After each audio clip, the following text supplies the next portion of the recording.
and I was like, "Hey, sir." "Look," he told me. He unbuttoned his shirt and widened his eyes. They were like fried eggs. A few different lifetimes swam in the color of them.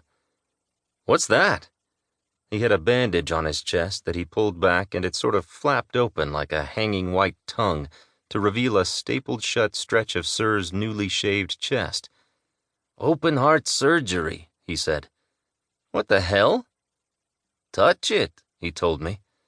It was like a dare, like if I didn't, I could never be a man. And he gazed away into some distant and masculine abyss. I laid my hand on the bumpy scar. "Quadruple bypass," he said, and my hand seemed to absorb some of the energy from his healing.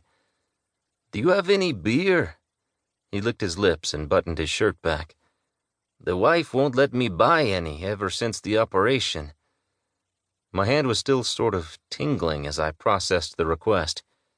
"Should you be drinking?" His mouth tightened. "Are you a doctor?" I sniffed my hand. "No." "Then do you have any beer?" I always had beer. My guardian would buy cases of Lone Star, and I'd pinch a few whenever and hide them at the back of the vegetable drawer because my guardian was a fat ass. "Meet me out back."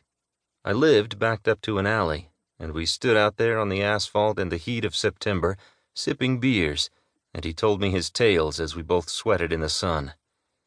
"When I was about your age," he said, "I joined the army. I was stationed in El Paso." When he said the words El Paso, it was like the ghost of every Mexican Christmas past came dancing a hat dance from out of his throat. A tumbleweed drifted across a desert highway. Somewhere a whip cracked.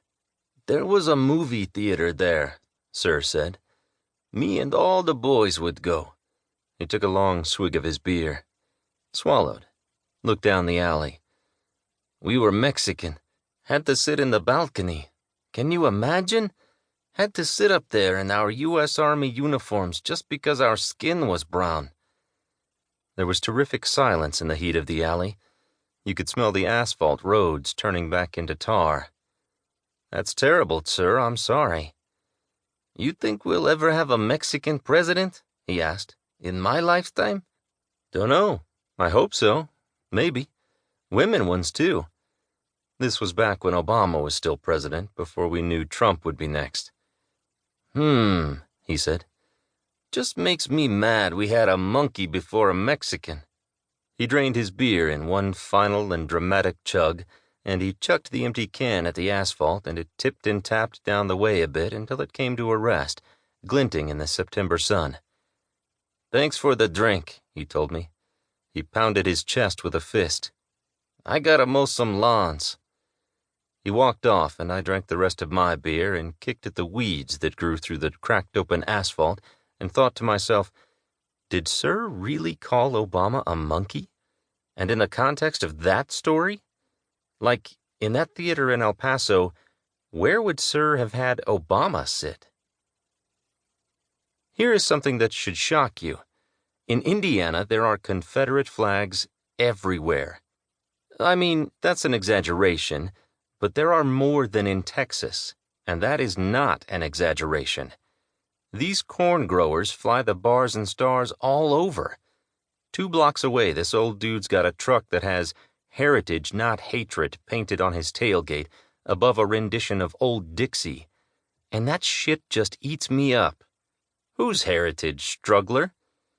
When I was growing up in Texas, I was always under the impression that the Confederate flag was something white Texans should be ashamed of. I mean, rednecks flew them, but rednecks would sneak out into goat fields on moonlit nights to sex the doe goats. Call that losing your hick virginity. I always wondered what that smelled like. Out there in pasture, your Wranglers tucked into your Red Wings, thrusting back and forth as the messy she-thing bleated in the dew-wet grass. These Hoosiers fly them bars and stars like they're paying homage to their forefathers. Their forefathers were heroes. My forefathers were Twilight Zoners. They wanted black men to pick their cotton and black women to swallow their seed, and they wanted to repay that work and humiliation with more work and humiliation. Why would you take up a thing I'm ashamed of?